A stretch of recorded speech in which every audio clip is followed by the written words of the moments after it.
Tapi seperti banyak hadis-hadis juga ada dalam Al-Quranul Karim, di sana juga dijelaskan bahwa ada penerus-penerus daripada Rasulullah Sallallahu Alaihi Wasallam, apapun yang terjadi. Penerus-penerus inilah yang ditugaskan oleh Rasulullah.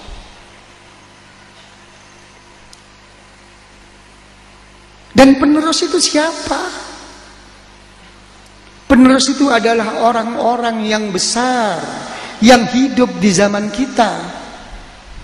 Jangan kita itu berpandai diri, berpinter-pinter diri dengan i'tiqad, keyakinan yang kuat kepada orang-orang besar yang terdahulu saja. Yang mencari kita semua itu yang sama dengan zaman kita. Apa kata Allah Subhanahu wa taala kepada malaikatnya? Ud'uuhum li'abai wa aqsatu indallah. Panggil bapaknya. Di sini adalah bapak ruhani. Suruh melihat, suruh merhatikan, suruh menyeleksi.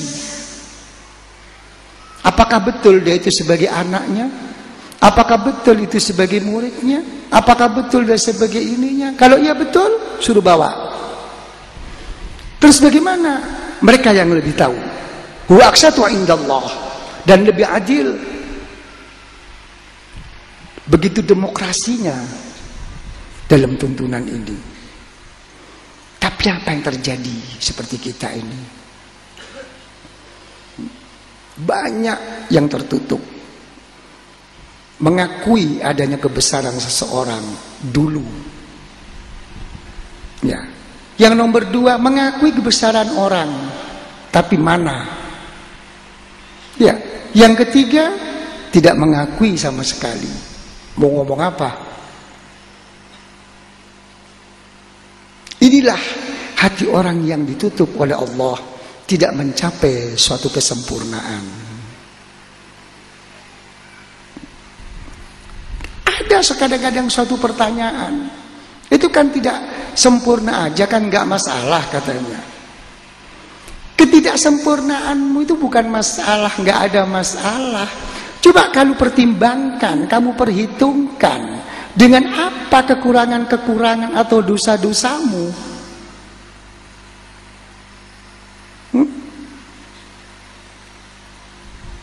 Terus bagaimana ini untuk mengangkatnya? Apalagi untuk membersihkannya? Lewat mana? Ini bukan masalah hukum-hukum zahir yang cuman dikalkulasi secara zahiriyah. Itu thariqah. Ya. Karena itu di dalam kita bernaung di bawah zikir thariqah ini, mari kita harus mempunyai satu sikap yang cukup singkat tapi pokok. Yang pertama adalah qasdun sahih, punya tujuan yang baik.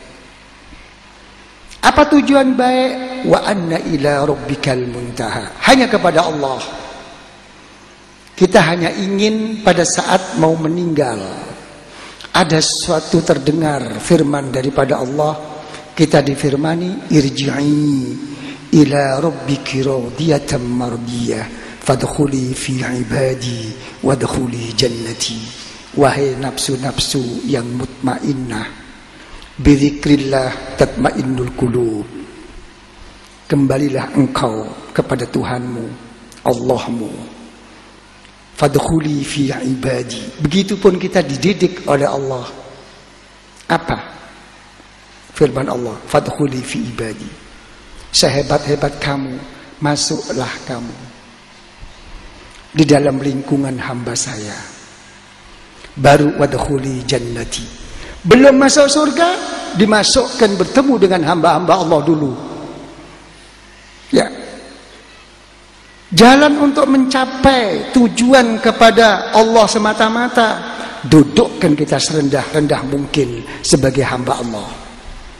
Sudah begitu dipertemukan kita dengan siapa? Dengan orang yang sebagai hamba Allah, baru bersama-sama masuk surga Allah.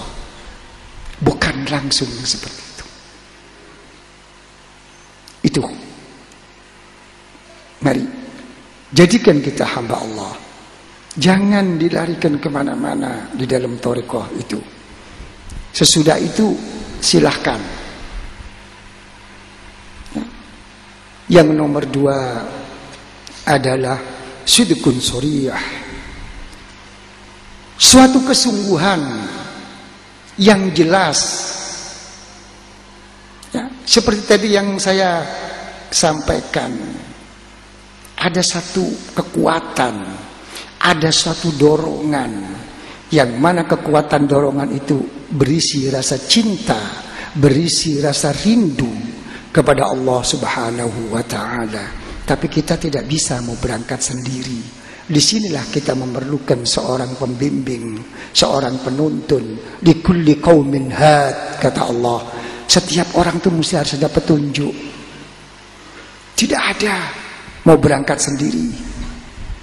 Tidak akan Allah Ta'ala menurunkan Al-Quran, menurunkan Taurat, menurunkan Zabur, menurunkan lampiran-lampiran apapun, tidak ada tanpa didahului adanya para rasul-rasul.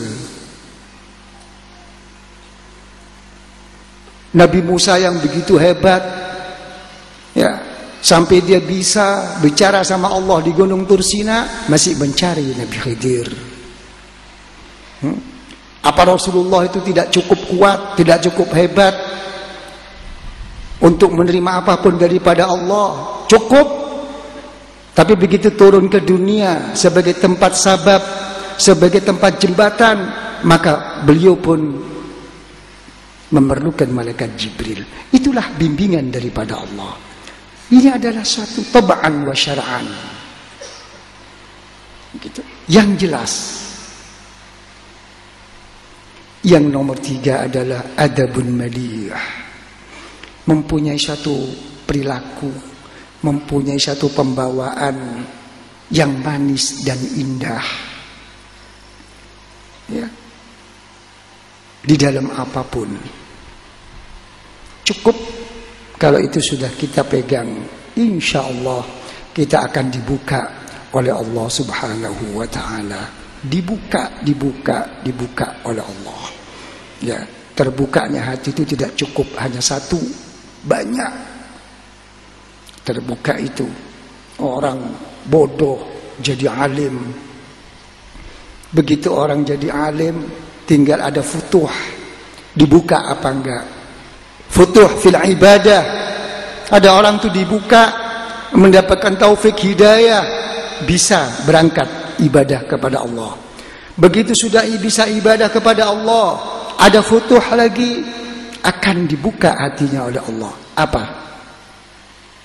Al-halawah fit ta'ah. Merasakan manis dan indah di dalam berzikir, beribadah. Itu termasuk futuh. Futuh. Justru merasakan manis dan indah inilah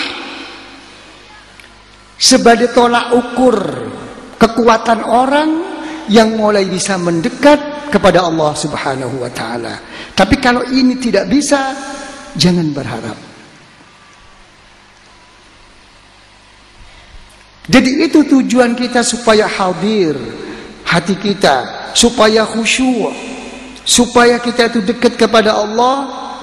Tujuannya apa? Hanya melihat